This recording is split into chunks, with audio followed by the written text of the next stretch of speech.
want the person who touched me to give me back my innocence because I ain't seen it since I sang choruses of I don't want to live in this body anymore. I asked, are you willing to be? I'm waiting for her to say sorry from slinging my heart across the room like slime putty, and now I feel stuck in dark places that she said she would never take me. I forgive her, but she keeps doing it again and again, and it reminds me how fragile I am because I keep disappointing you again and again, even though, Jesus, I've been waiting for you. Where have you been?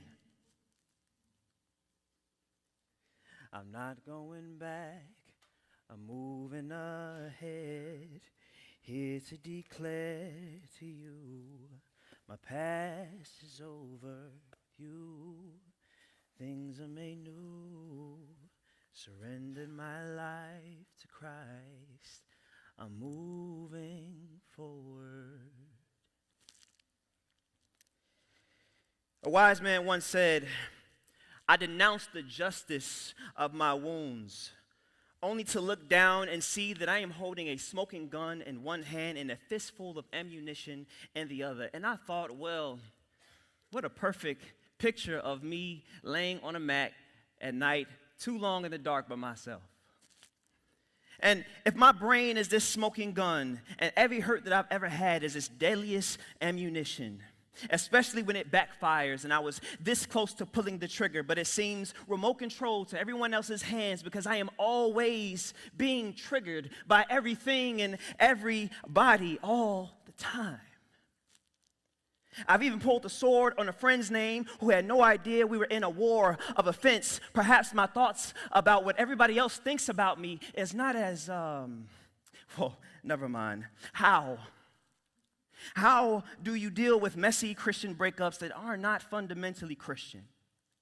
Like, for real, how do you stop the failure of self from replaying like ESPN highlights in the monitor of my head in the morning? I'm just sitting on the train, my face is cold, but my brain, it can't get over the pain.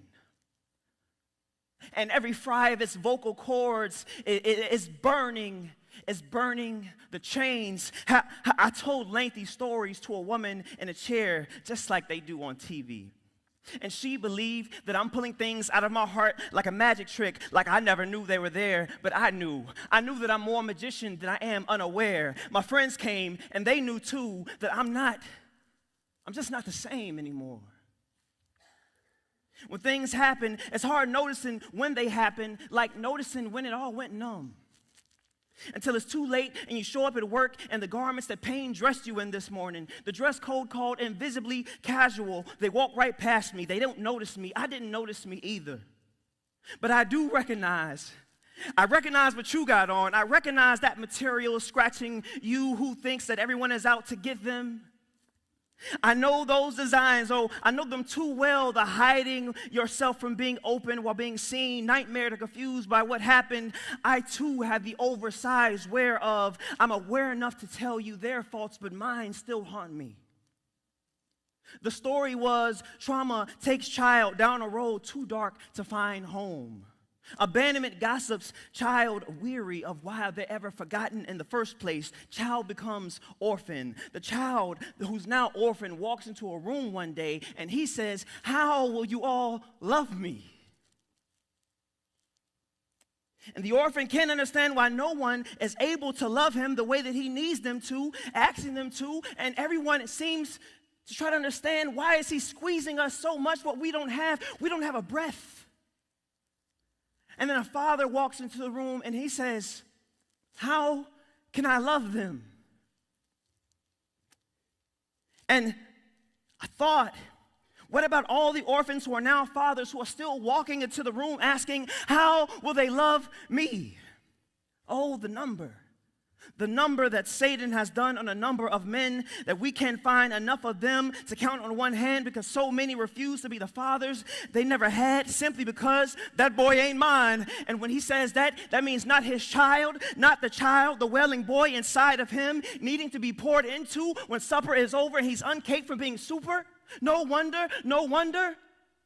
There are men who never knew anger because they only know rage. A millennial proverb says that hurt people hurt people.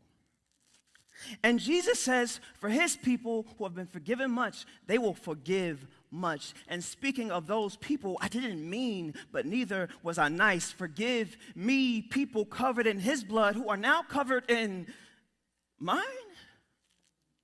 Scarlet cheek stains on your collars for me, bleeding. I'm not gossiping. I'm just telling you my side of the story. Hold me. My mama said misery don't like company, and I've learned that it needs deliverance. If their comments make me think the gun is always pointed at me, I see that some of you just can't see how you sit in silos of sorrow seeking sympathy more than you are able to move mountains by faith. I've been in this pit so long, I've only been good at climbing over. You say, well, what does that have to do with moving dead stones of weight from your soul? But sure, let's climb instead these mountains, these high stairs, staring a failure from higher foot places you fell and are still hurt from. You say that now it's not that you can't climb, you just can't seem to get the footing. The footing of what? The footing of forgiving, the footing of 6 square feet of soul-shattering memory. Well, if you can't get the footing, let's just play Jeopardy. Then who does Satan have a foothold on? But I say, Jesus, I know you see everything and all that, but you don't know what it feels like when you find that your heart can crack like your back with no bones to sound the fractures. But Jesus replies, do you have the faith to be healed? Yes, but I want my friends to know that I am not and I was not worth the rejection, and people keep casting me away before they ever got to know I get that.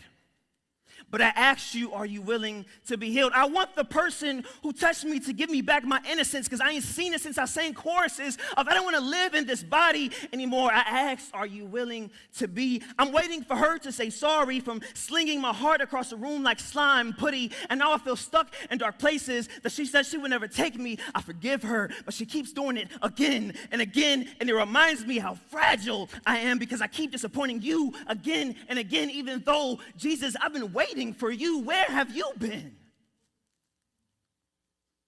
And Jesus says, you're healed according to your faith, which apparently you have none of. You know, my own brother was no brother until I rolled over in a tomb empty. My disciples once stabbed me in the back at the same time that I was pierced in my hands and feet. For your sake, those who say they love me don't know the strength of my prayers on them. Most of all, the woman I married is a perpetual offender of unfaithfulness, ensnared by every pain and every gift I've allowed in her life. As a turnstop, she turns pains into idols, holding a smoking gun in one hand and a fistful of ammunition in the other. I have grace for her pain.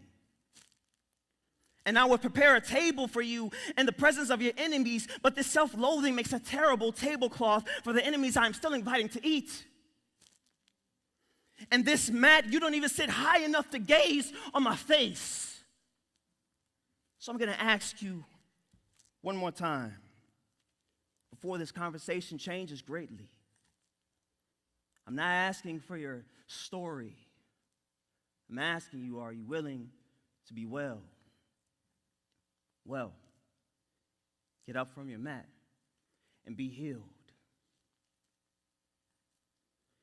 You make all things new, yes. You make all things new, and I will follow